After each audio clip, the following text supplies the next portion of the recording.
And welcome back to SA Sports Show. I'm Greg Anderson, my co-host Barry Curtin. Now our next guest, I reckon you would have done a bit of this in your day, squash. Squash. How great was it? Alvin Squash Courts is very famous. They're extremely famous. For the area, yeah. So didn't play much squash there, but they had a great day. Is that right? They had a great day. Well, I want to welcome from Squash SA, Geoff and James. Welcome. Thanks, guys. Yeah. Thank you. Geoff, you only took over the reins a few months ago. How's it all going? I know you had plenty of plans in the mix, and they all come together. Well, we're still in a planning phase. Just come back from the Squash Australia AGM and garnished a lot of ideas from the other states up there. But yeah, look, squash is going well. It's actually turned a corner in some respects. It's starting to go on the up again in terms of participation numbers and so on. That's Australia-wide.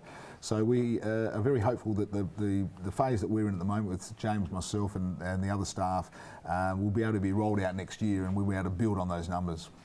What happened to those? We just joked about those courts, the ones at Albion. You know, you talked earlier about we one love playing there, at Angle Vale and whatever. What happened to squash there? They lost a lot of facilities in a pretty quick space of time. I think the business model, the old business model was a squash courts on main roads, and it was so popular people would just come.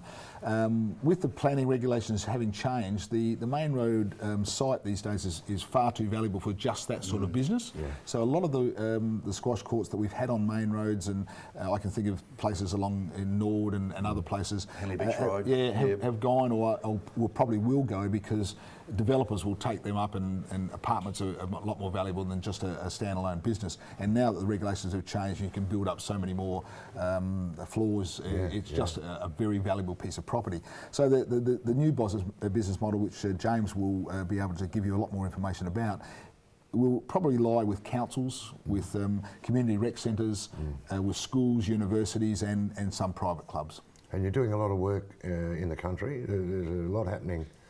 Yeah, well, that's all over the place. We're really excited that the councils in the country regions have actually clicked on to the future model for squash. We've spent a lot of time over the past 2 years actually putting this brochure together to get to councils and influential people.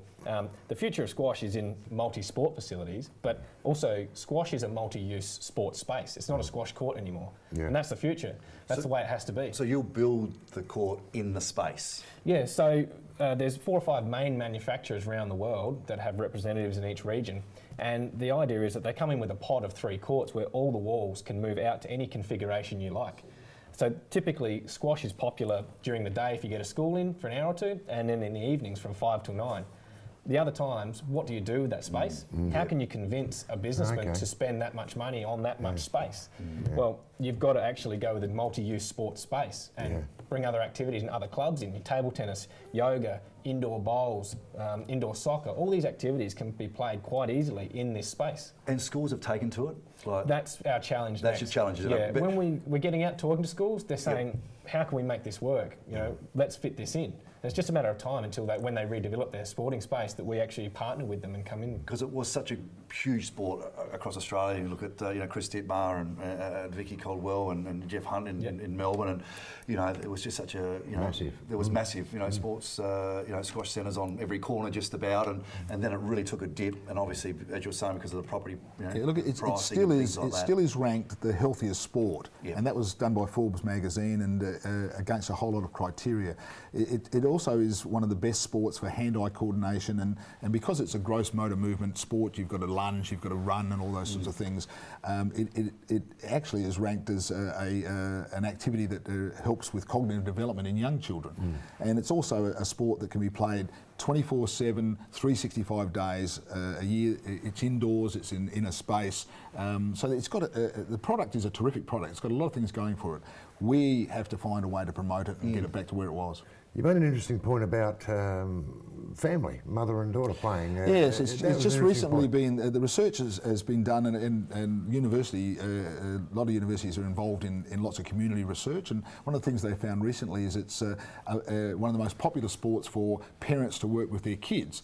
And again, you can understand that if you go to tennis courts or open air areas, it's a big space, so you've got to worry about the weather and so on. With squash, you've got a confined area, and you don't have to chase the ball if the children miss the ball. It's just there at their feet pick it up. So you can get a great interaction with between parents and children in the development of James, squash. where are you looking like putting these temporary courts in, or the courts in? Because yesteryear, probably 10 years ago, I had a group of 6 of us going to and we're playing probably every fortnight, and it was pretty challenging. We loved it, great fun. Courts are no longer there. Yeah. So how do we know when these courts will be up and they're just in that community club or whatever the case may be for squash? Yeah, look, the game originated in England in a school. Yep. And with that school, you would have other sports in the same building. Yeah. And it's sort of coming full circle, especially in the United States. They have country clubs that have a lot of sports in the one toffee country club. And in Europe, they'll have their squash club mixed with their fitness club and their pool and their tennis courts. It's been like that overseas for a long time.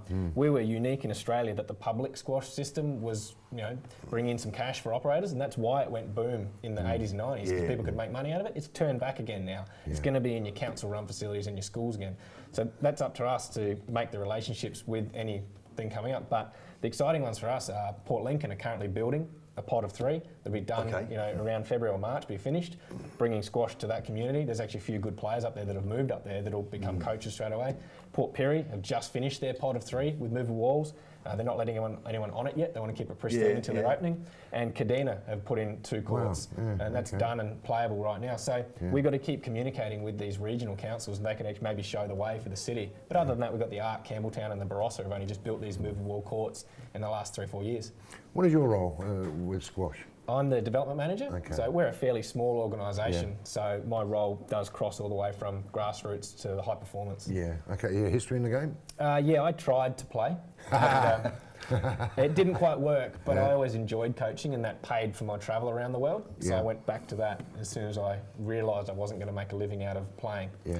And what about some of our up-and-coming champions? Obviously, we're competing for, there'll be players that are competing for Australia and South Australia, and how are we sort of ranking at the moment? Because we've always, in the squash point of view, we've been spoiled really with some of the outstanding athletes that we've had. Our main shining star at the moment, I think Alex Hayden, you've had her in once or twice, and she's just been off to the Youth Olympics. Really excited for her. So that's a chance for squash to actually say to the Olympic Committee, look at our sport, look at the benefits, look at the participation benefits, and get it in the Olympics. She also made the Australian senior women's team. It's the first time a South Australian's made that team in over 15 years, and as a junior, who knows how long since that's been. So she's our main shining light at the moment. But we need to use her as an example to other girls especially. Come through our system, we'll assist you, and this is what you can be. So we need to use her in that way. That was going to be my next question. Does squash need a star? Do they need somebody they can put up there and go, hey, here she is? Well, Alex is a star, and as James just said, in fact, James sort of undersold himself. He's probably the most qualified coach outside of the national team coach in Australia. So he does a fantastic job. As just recently taking our state team up to Darwin for the junior championships, where Alex, as a 17-year-old, won the under-19 competition. But she's a story in herself. She's from Henley High. She's doing Year 11 and Year 12 subjects, and mixes all that academic excellence with high performance sport. So we've got that, but we've got other kids coming on the way through behind Alex. Australia-wide, Australia-wide, are we okay? We got some? Is there some guns out there from interstate? It can be on the world stage? Yeah, look, we'd like to just keep blowing the South Australian trumpet, I think, because we think we do it better than the other states, even though we've got a smaller population. So we would say that nationally, that South Australia punches pretty highly compared to the other states. And it's healthy? The sport? Well, obviously... Australia-wide again, I'm going here. Yeah, look, obviously the more population base you have playing, the cream rises higher to the top. And that's why, I need to spread across both areas. We need to keep pushing the performance, participation, but that comes with facilities. Yeah, exactly. Talking about participation, how do you get involved now? I mean, yesteryear you'd go to Alberton and you'd be part of the Alberton Squash Club or the Norwood Squash Club. What about today? We've got plenty of clubs around the areas. Squash SA actually finds that we have to get quite involved with the clubs these days. There's not the same volunteer base at clubs that I'm sure other sports are finding. We need to get in there and actually inject our expertise to actually show them how to create these pathways. So we're quite heavily involved in 7 or 8 clubs around South Australia to create a correct pathway. But of course, if anybody is interested in squash, if they just type Squash SA into any search engine, they'll get to us, and we can facilitate them getting to a club. Yeah, there's plenty of clubs around, and the clubs want more junior competitors, or indeed senior, we've got a very good masters program in a number of the clubs as well. So if someone's interested, we can find them the club. It's just a wonderful sport. So Geoff and James, thanks so much for coming in. Thank you. We'll be back after the break.